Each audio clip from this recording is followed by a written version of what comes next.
Hello students, welcome आहे तुमचं आजच्या या व्हिडिओमध्ये, ज्यामध्ये आपण सायन्स 1चे लेसन नंबर 1 ग्रॅव्हिटेशन याचे सर्व टॉपिक्सचे व्हिडिओज बनवत आहे.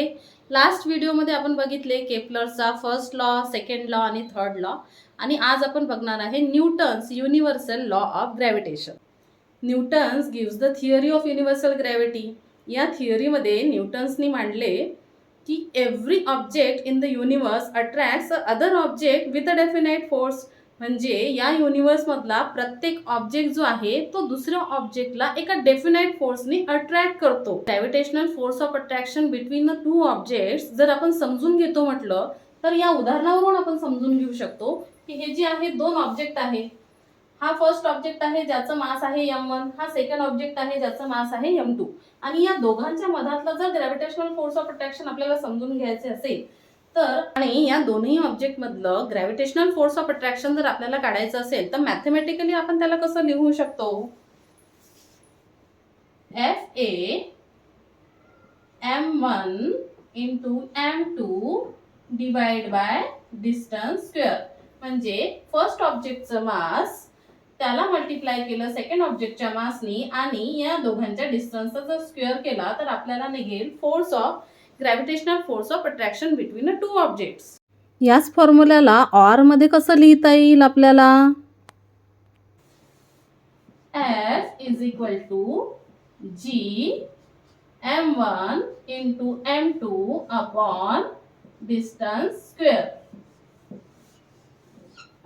G is constant.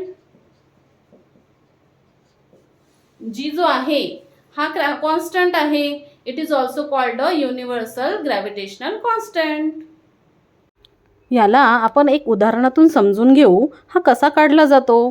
आपण जर दोन लोक घेतले ज्यांचं वजन 70 kg आहे आणि ते 1 मीटरच्या अंतरावर उभे आहेत एकमेकांपासून, आणि कॅल्क्युलेट केलं actual force according to Newton's formula F is equal to G into 70 kg into 70 kg upon 1 metre square, आणि याचं ॲन्सर येईल 3.4 इंटू 10⁻⁻7 न्यूटन्स. तुम्ही क्वाईट नोटीस केलं किंवा याचं कम्पॅरिझन जर आपण घेतलं तर हे एका आपल्या आयलॅशेसच्या वजना इतकं भरतं. म्हणजे याचा अर्थ असा की 70 किलोच्या वजनांच्या लोकांच्या मधातला जर आपल्याला ग्रॅव्हिटेशनल फोर्स ऑफ अट्रॅक्शन काढला तर तो आपल्या फक्त एका आयलॅशेसच्या वजना इतकाच भरतो. या कॅल्क्युलेशनमध्ये जी जो असतो तो नेहमी कॉन्स्टंट असतो, ज्याला आपण युनिव्हर्सल ग्रॅव्हिटेशनल कॉन्स्टंट असं सुद्धा म्हणतो.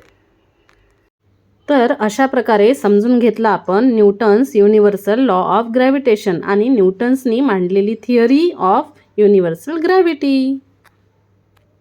तर भेटूया पुढच्या व्हिडिओमध्ये. तुम्हाला व्हिडिओ आवडला असेल तर लाईक करा, आणि असेच जर पुढचे व्हिडिओ तुम्हाला हवे असतील तर चॅनलला सबस्क्राईब करा and don't forget to press a bell icon.